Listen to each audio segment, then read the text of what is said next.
마태복음 내용은 천국에 대한 내용을 매우 강조하고 있습니다. 그래서 예수님의 그 사역의 시작, 그리고 예수님의 사역의 마지막 증거하는 그런 복음이 어떤 내용인가? 천국 복음을 전했다라는 사실을 마태복음을 통해서 우리가 살펴보게 됩니다. 그래서 마태복음 4장 17절 내용을 통해서 보면 예수께서 비로소 전파하여 이르시되 회개하라, 무엇이 가까이 왔느니라? 그렇습니다. 천국이 가까이 왔느니라. 그러니까 맨 처음 사역의 그 시작은 천국에 대한 복음을 말씀을 하고 있어요. 원문 내용으로 보면은 천국이 지금 손에 잡힐 만큼 가깝게 도착했다라는 그런 뜻이 되어져요. 우리가 잘 알겠지만 이제 예수님께서 이 지상 사역을 마치시고 부활 승천하기 바로 직전, 이제 예수님께서 사도행전 1장 3절 내용을 통해서 살펴보면은 40일 동안 이 지상에서 하나님 나라의 일을 말씀하시니라 이렇게 표현하고 있어요. 그만큼 예수님의 공생애의 첫 바로 설교의 핵심 내용이 천국에서 시작돼서 마지막 사역의 핵심 키워드는 뭡니까? 천국, 하나님의 나라예요. 그래서 크게 천국으로 시작해서 천국으로 이렇게 울타리를 치고 있는 그런 모습을 보게 됩니다. 그 내용을 이제 마태복음 산상수훈 이 내용을 통해서 살펴보면, 우리가 산상수훈 그러면은 마태복음 5장, 6장, 7장에 대한 내용을 말씀을 하고 있어요. 자, 그런데 이 마태복음 5장, 6장, 7장을 또 중간에서 에워싸고 있는 그 구조를 4장 23절 예수님의 사역을 세 단어로 압축해서 표현되고 있죠. 그것이 바로 그들이 회당에서 가르치며 천국 복음을 전파하시며 백성 가운데 모든 병과 모든 악한 것을 고치시니라. 여기서 핵심 단어는 뭐냐? 천국 복음을 전파하며 그랬습니다. 그래서 천국 복음을 전파하기 위해서 두 가지, 하나는 가르치시고 또 하나는 고치시고, 그래서 말씀을 전하고 또 그 말씀이 실제 이루어지는 바로 그런 이사, 기적, 표적들을 우리 주님께서 말씀을 하고 계시는 것을 볼 수가 있습니다. 근데 이 천국 복음을 가르치는 가장 핵심적인 바로 산상수훈 이 내용이 5장, 6장, 7장인데 이 내용에 우리 9장 잠깐 살펴보겠습니다. 9장 내용을 보면은 똑같은 구조를 이렇게 표현해요. 35절 예수께서 모든 성과 촌을 두루 다니시며 그들의 회장에서 가르치시며 천국 복음을 전파하시며 모든 병과 모든 약한 것을 뭐 하시느니라? 똑같은 단어죠. 그래서 시작과 끝, 바로 산상수훈이라고 하는 이 내용을 전하기 이전과 다 전한 이후에 뭘 하고 있어요? 똑같이 천국 복음을 전했다.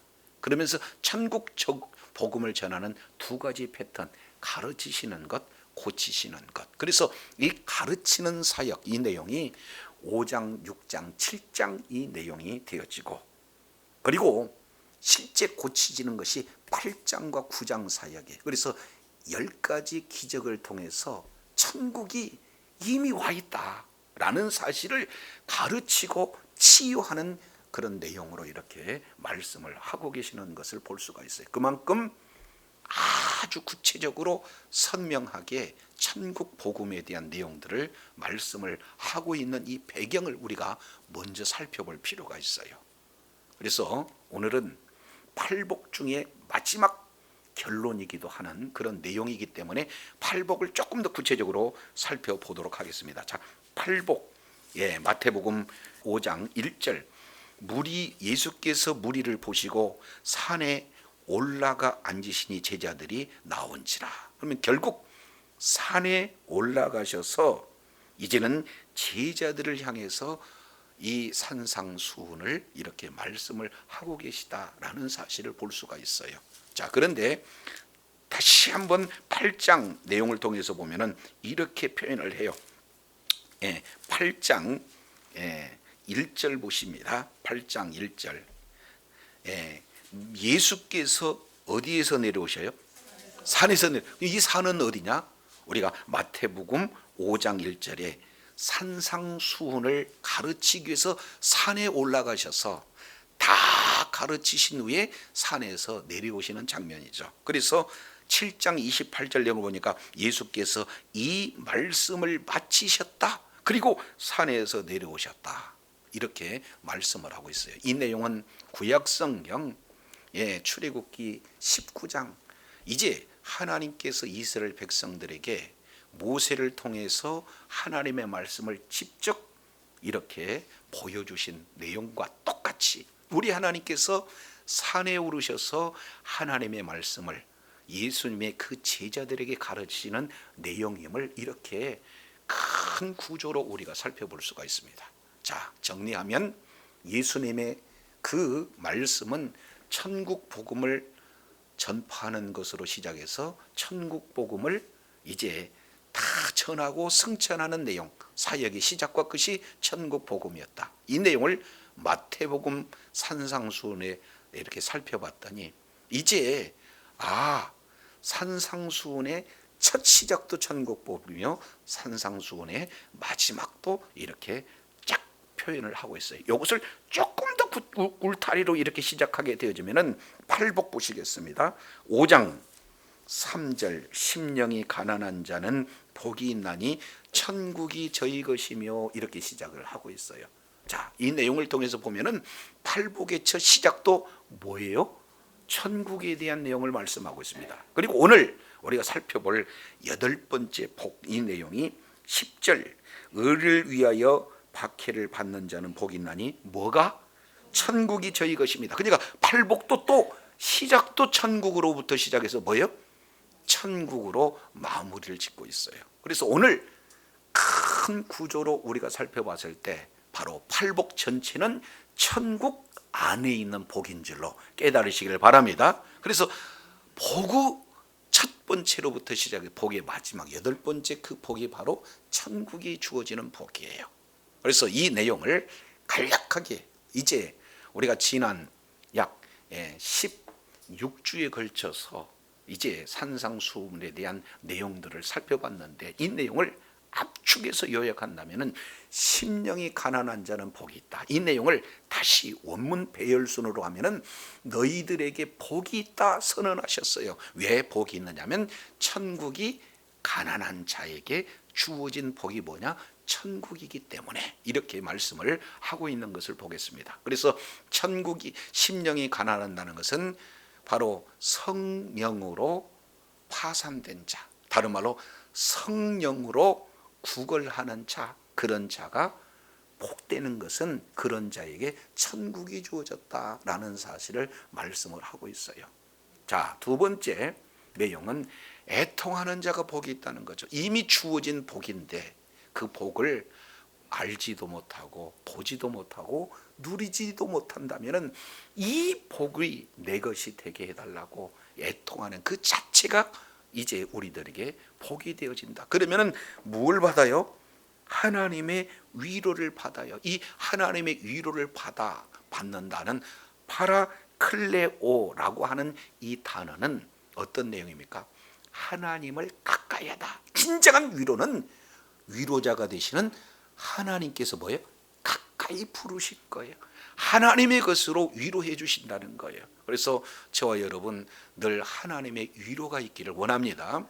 이러한 애통하는 자에게 하나님의 위로가 주어지고 이어서 세 번째 온유한 자에게 주어지는 복 그랬어요. 여기서 온유하다고 하는 이 내용은 심성이 온유한 그런 차원이 아니죠. 마치 야생마가 준마가 되기 위해서 어떻게 해요?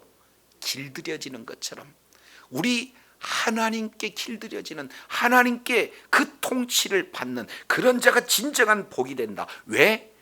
그 땅을 기업으로 얻는다는 거예요. 그래서 이 땅은 우리가 발 딛고는 그 땅이 아니라 우리가 있는 어느 곳이 됐든지 그곳이 바로 천국의 기업으로 주어지는 그런 놀라운 은혜가 주어진다라는 사실로 봤을 때 우리는 이미 예수 그리스도를 믿는 믿음으로 복을 받은 자다라는 사실을 말씀하고 있습니다. 네 번째, 의에 줄이고 목마른 자는 뭐 한다는 거예요?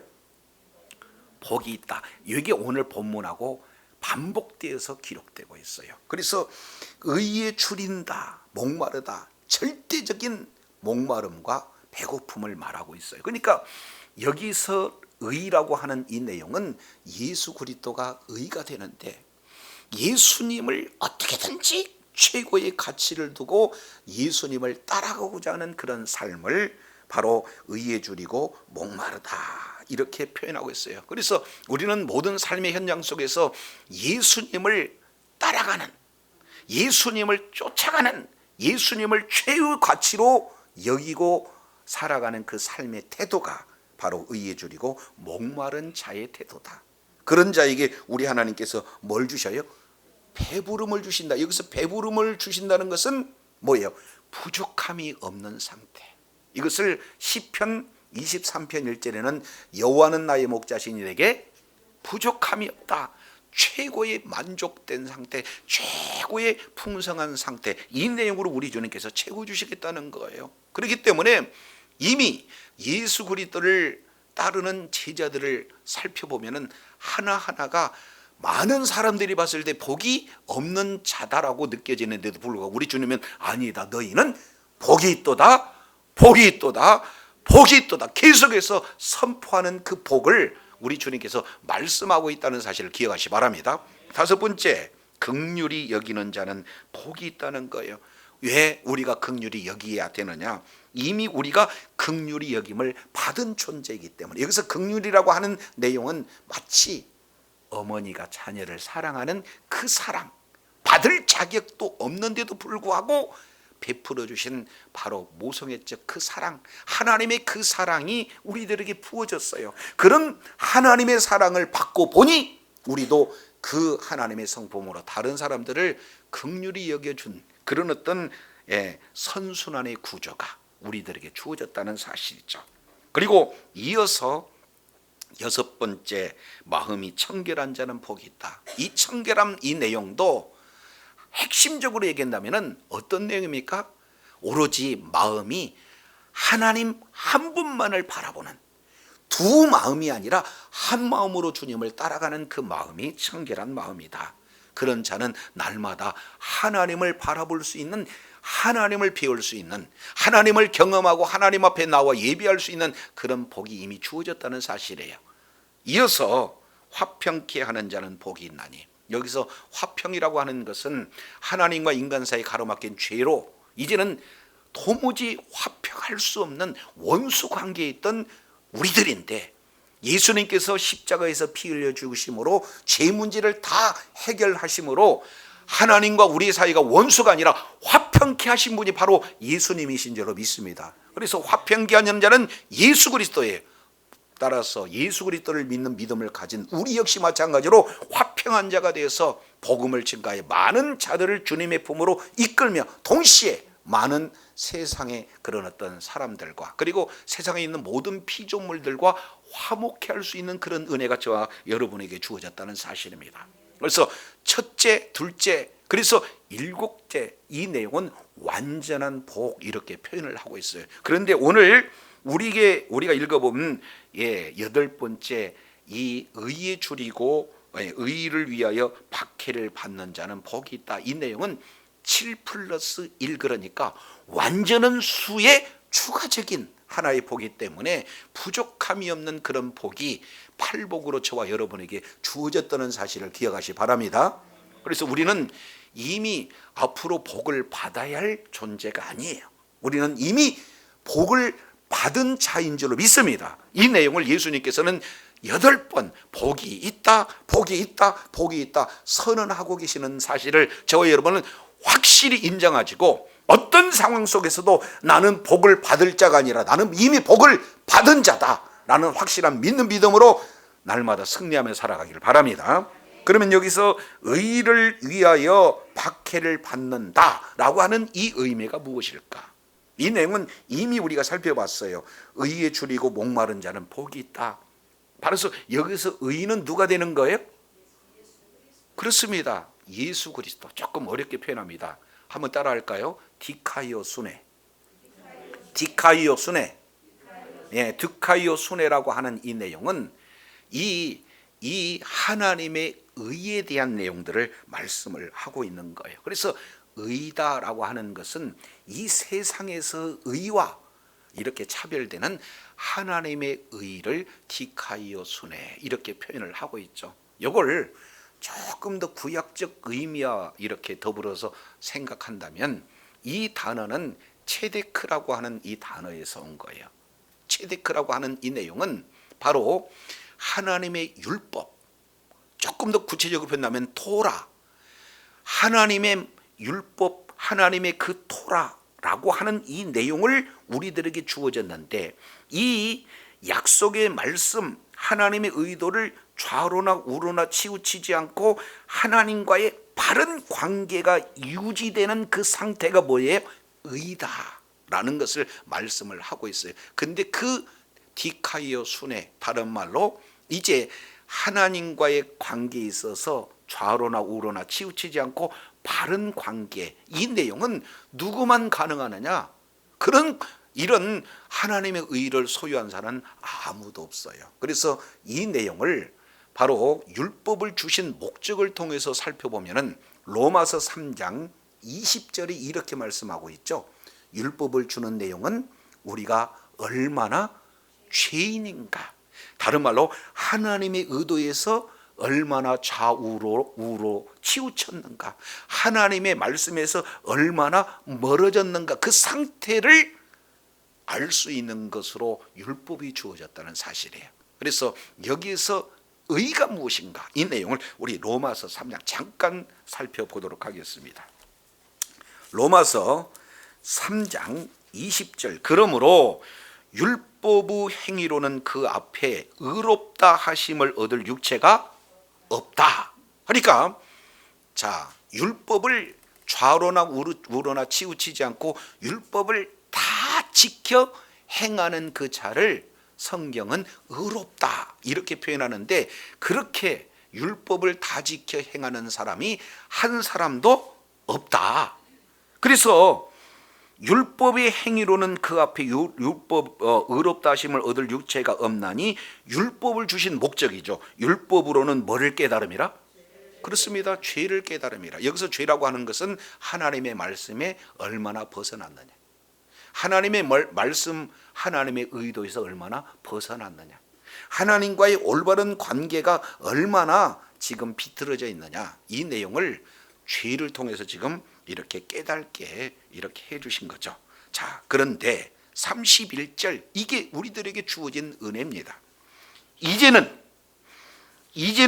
율법 외에 하나님의 의가 나타났다.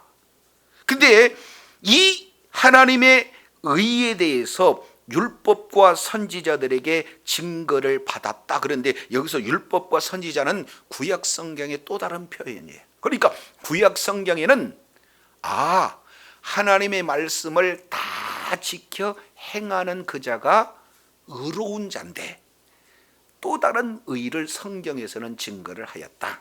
그런데 그 율법과 선지자들이 증거한 또 다른 율법 외의 하나님의 의는 무엇인가? 22절, 곧 예수 그리스도를 뭐함으로 말미암아?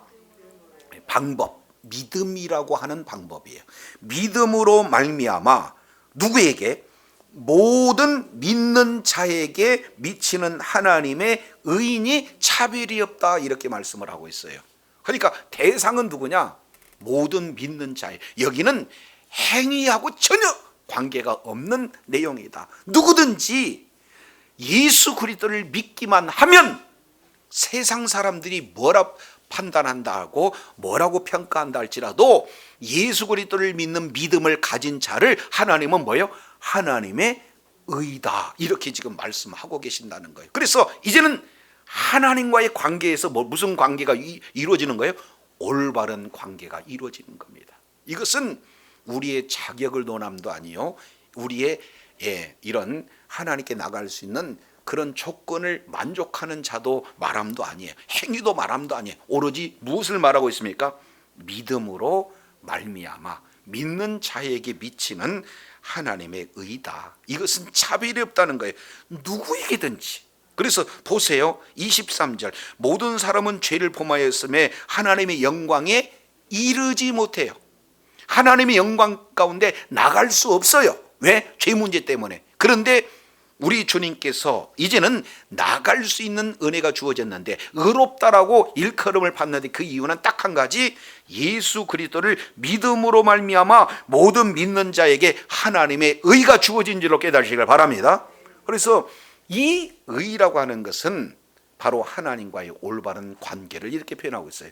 그러면은 이 의가 그러면 우리들에게 어떻게 미치는가? 이미 로마서 1장이 이 부분을 자세히 설명하고 있습니다. 자, 로마서 1장 보셔요. 사실은 이 로마서 1장 16절 17절 이 내용이야말로 이신칭의의 사실은 요약이라고도 이렇게 볼 수가 있어요. 핵심적인 내용이죠. 자, 1장 17절 보시겠습니다. 복음에는 하나님의 뭐가 나타나서? 의가 나타나. 그래서 하나님의 의는 무엇으로부터 나타나느냐? 복음으로부터 나타난다. 이렇게 말씀을 하고 있어요. 그래서 뒤에 내용을 보면은 믿음으로 믿음에 이르기 하나니. 그런데 이 원문 내용을 보면은 믿음으로라고 하는 이 내용은 시작 단어예요. 믿음에서부터 믿음까지. 그러니까 믿음의 시작과 믿음의 목적지가 있다는 거예요. 그래서 출발점과 다다라야 할 목적지, 이 내용이 믿음으로 믿음에 이르게 하나니 기록된 바 오직 의인은 뭘로 말미암아 살아요? 그렇습니다. 시작도 믿음이고 마지막 목적지도 믿음인데 그 모든 길을 뭘로 살아가느냐? 믿음으로 살아간다. 근데 그 믿음으로 사는 자에게 왜 복음이 하나님의 의가 나타나는가? 이 내용을 16절에서 아주 구체적으로 표현을 하고 있습니다. 내가 복음을 뭐 하지 않는다? 이것은 조금 소극적 의미의 표현이에요. 부끄러지 않는다는 것은요, 자랑한다의 또 다른 표현입니다. 나는 복음을 자랑한다. 왜? 최고의 가치니까. 목숨보다도 바꿀 수 없는 존귀한 가치가 뭐니까? 복음이니까 나는 어떤 상황 속에서도 나는 복음을 자랑한다. 그래서 사도 바울은요, 복음 외에 자랑할 것이 없다는 거예요. 그래서 내가 복음을 최고로 자랑하느니 왜 그러냐? 이 복음은 모든 누구에게? 믿는 자에게 뭐를 주시는? 구원을 주시는 하나님의 능력이다. 그러니까 헬라인이든 유대인이든 차별 없이 누구든지 믿기만 하면 그 하나님의 의가 나타난다는 거예요. 그래서 우리가 하나님 앞에 나가기 위해서 뭔가 행위를 하는 것 불필요하고, 우리가 하나님 앞에 나가기 위해서 무슨 자격을 취하는 것 불필요하고, 오로지 하나님께서는 무엇만 바라보신다는 겁니까? 믿음만을 바라보신다는 거예요. 그 믿음의 내용이 뭐예요? 복음을 믿는 거고, 그 복음이 누굽니까? 예수 그리스도예요. 그래서 예수 그리스도를 믿는 믿음으로 하나님께서 저와 여러분을 하나님의 의, 다른 말로 죄 문제가 완벽하게 해결되어진 이제는 죄 없는 상태의 모습으로 저와 여러분을 보고 계신다는 사실을 기억하시기 바랍니다. 우리가 의로워서가 아니라 예수 그리스도를 믿는 믿음 하나 때문에 우리를 의롭다고 칭해 주신다는 사실이에요. 그래서 이 의라고 하는 것은 이 지상에, 아니 우리의 삶의 모든 신앙생활하는데 최고의 가치가 뭐예요? 의예요. 의. 다른 말로 예수 그리스도의 어떤 것도 최고의 가치를 둘 수가 없다. 이 내용을 자 이제 돌아와서 마태복음 5장, 우리가 이제 배경을 살펴봤어요. 의가 한마디로 요약한다면은 예수 그리스도다. 그리고 의다. 이 예수 그리스도를 믿는 믿음을 가진 자, 이게 이를 우리도 하나님의 의다라고 우리 주님께서 말씀을 하고 계신다면, 진짜 이제는 사망에서 생명으로, 죄악 가운데에서 영원한 생명으로 자리를 옮길 수 있는 유일한 핵심은 뭐예요?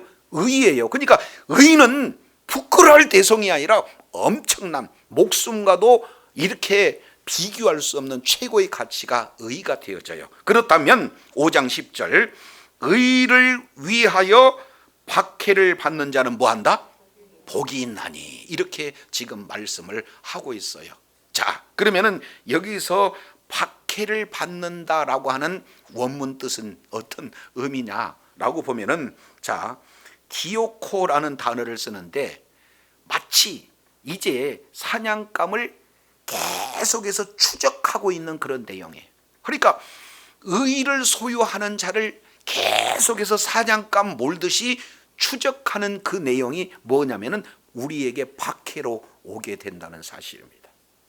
자, 생각해 보세요. 심령이 가난한 자로부터 시작해서 이제 7번째 화평케 하는 자, 이 주어지는 이 복이야말로 세상에서 주는 그 가치와 전혀 새로운 그런 가치다라는 사실을 볼 수가 있어요. 그것이 의예요. 세상에 주는 의와 하나님 나라의 의는 차이가 있으니까 세상 사람들은 자기와 다른 의를 따라가는 자를 계속 마치 사냥개가 추적하듯이 박해할 수밖에 없다라는 그런 환경 속에 우리가 살아가고 있는 거예요. 자, 1세기 당시에는, 자, 세상의 의와 그리고 1세기 당시 하나님의 의를 최고의 가치를 가지고 소유하고 빼앗기지 않도록 몸부림치는 그런 자에게 주어지는 박해가 세 가지 모습으로 나타나요. 그 내용은 잘 알겠지만, 1세기 당시 로마, 이젠 로마 통치 하에 있었을 때 모든 로마 그런 통치 받는 그런 백성들은 황제를 신으로 숭배하는 황제 숭배 사상이 만연되어 있는 그런 내용이에요. 그래서 자, 주가 누구냐라고 하면은 주는 가이사다라고 하는 그 시대에, 아니다, 우리의 절대적인 의인은 예수님이고 예수님만이 우리의 주가 되는데 그 주 자리에 어떻게 황제 있을 수 있겠느냐. 그래서 로마 정부에서는 황제를 주로 숭배하라고 했는데 이 뭐예요? 의를 소유한 자는 어떻게 되는 겁니까? 주님만이 의다. 주님만이 우리의 바로 구세주가 되어지신다라는 사실을 거부하기 때문에 어떻게 되는 거예요? 박해가 찾아와요. 그래서 수색에서 찾는 모든 자들이 때로는 이제 원형 경기장에 끌려가서 사자의 밥이 되기도 하고 목이 잘리기도 하고 그리고 모든 재산을 다 이렇게 탈취당하기도 해요. 뭐 때문에? 의를 최고의 가치로 여기기 때문에 이런 로마 정부로부터 큰 박해를 받는 현실입니다. 두 번째 박해받는 내용들을 보게 되어지면 유대인 종교 지도자들에 의해서 박해를 받습니다. 그들은 그들이 알고 있는, 그들이 추구하고 있는 종교의 관점으로 이제는 이런 예수님을 바라보지 않기 때문에 예수님을 뭐로 표현하냐면은 괴수라고 알고 있어요. 그래서 예수님이 신성 모독자로 죽임을 당했고 고로 예수님을 따르는 모든 자들도 신성 모독한다 해서 이제는 로마 정부와 야합했던 유대 종교 지도자들은 계속해서 뭐 하는 거예요? 심한 박해를 가했다라는 사실을 볼 수가 있습니다. 그래서 로마 정부로 그리고 유대 지도자들로부터 심한 이런 박해를 받고, 더 나아가서 세 번째가 가장 큰 문제죠. 그때 당시에 여러 가지 예수 그리스도를 믿는 믿음을 가진 그런 자들 외에 모든 사람들은 예수님을 믿는 믿음을 가진 자들의 그 가치관과 그들이 생각하고 있는 가치관이 너무나 차이가 있는 거예요. 그렇기 때문에 이제 많은 사람들을 박해하기 시작하게 된 내용이죠. 이제 우스운 내용이지만 지금은 이런 부분을 받아들이지 못하지만 그때 당시에는 어떤 내용인가요? 자, 이렇게 로마 정부로부터 그리고 유대 종교제로부터 너무나 박해를 받으니까 그때 당시 1세기 성도들은 어떻습니까? 숨어서 있고, 그리고 또 함께 은밀히 모여서 예배드리고 그런 어떤 상황 아니에요. 그러니까 오랜만에 만나면은 반갑잖아요. 목숨을 걸고 예배하는 그런 자들이기 때문에. 그러니까 서로 껴안고 반가움을 이렇게 표시하기도 하고, 그리고 매번 그때 예수님의 죽으심과 예수님의 부활을 상징하는 성만찬, 그래서 성만찬을 뛸 때 떡을 먹으면서 뭐라고 그래요? 예수님의 살이요, 포도주를 먹으면서 예수님의 피, 이렇게 상징하니까 일반 사람들은 생각할 때 뭘로 알아요? 식인종으로 알아. 이것은 종교를 이해하지 못한 무지에서 나오는 그런 어떤 모습이죠. 편견에서 나오는 그런 잘못된 박해죠. 그래서 로마 정부로부터, 유대 지도자로부터, 그리고 일반 사람들로부터 이런 터무니없는 그런 박해가 이렇게 임하게 된 겁니다. 그럼에도 불구하고 예수님을 믿는 사람한테는 무엇이 최고의 가치예요? 예수님의 가치예요. 그런데 그 예수님을 생명과도 바꿀 수 없는 최고의 가치가 바로 예수 그리스도를 믿는 믿음인데, 이것이 다르다고 해서 계속해서 박해하는데, 박해한다고 이제 어떻게 돼요?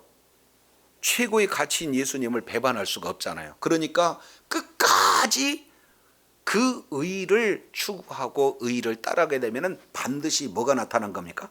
박해가 나타날 수밖에 없어요.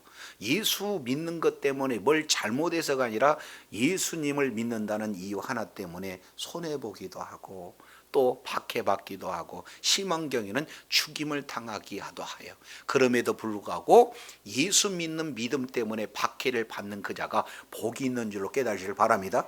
왜? 박해 그 자체가 예수님의 제자들은 확증된 증거이기 때문에, 천국이 이미 그에게 주어졌다는 확증된 증거이기 때문에 복이 있는 줄로 깨달으시길 바랍니다. 따라서 저와 여러분이 예수님 때문에 박해를 받았다 그러면은 이미 저와 여러분이 복이 있는 자의 증거가 되어진 줄로 깨달으시길 바랍니다. 자, 이 내용을 우리 삶 속에 적용을 그대로 해보겠습니다. 예수를 믿어서 나는 죄 사함을 받았어요. 지옥 백성이 아니라 천국 백성이 되었어요.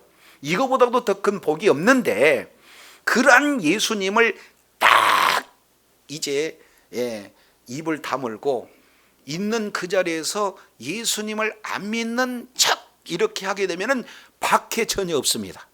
그러나 나는 예수님을 경배하고 예수님을 자랑하고 예수님을 전하겠다 하는 그 순간 어떻게 돼요? 박해가 나타날 수밖에 없어요. 그렇기 때문에 예수님이 내 구주라고 확실히 믿는 믿음으로 증거하는 그 자가 복이 있는 자인 줄로 깨달으시길 바랍니다. 근데 이것이요, 오늘날에는 진짜 박해로 확실하게 나타나지 않기 때문에 우리가 혼돈된 거예요. 지금 이 시간에도 중동 지역에서 이슬람 문화권하에 예수 그리스도를 믿는 믿음을 가졌다. 이것은 살고 죽는 문제예요. 그렇기 때문에 그들은 예수님의 그 예수님을 믿는 최고의 가치를 가진 그런 믿음을 통해서 죽기도 하고 있는 그런 상황이에요. 그래서 그들에게는 이해가 잘 됩니다. 공산권도 마찬가지죠. 비근한 바로 북한에서 지하 교회에서 예수 그리스도를 믿는 믿음 때문에 죽어가는 사람들이 한두 사람이겠습니까? 자, 이런 내용을 통해서 보면은 우리는 너무나 평안하고 예수 믿는 것 때문에 목이 달아나는 그런 문화에 이렇게 살고 있지 않기 때문에 이 내용이 피부적으로 와닿지 않을 뿐이에요. 다만 그런 외적인 박해도 있지만 내적인 박해도 사실은 있어요. 그 내용을 통해서 살펴보면은, 자, 예수님의 의라고 하는 이 내용이 오늘날 이제 상당히 우리의 삶의 현장 속에 그대로 드러난 내용 중에 하나가 어떤 내용입니까? 이제 동성애 관련된 부분들이 사실은 소개가 되고 있어요.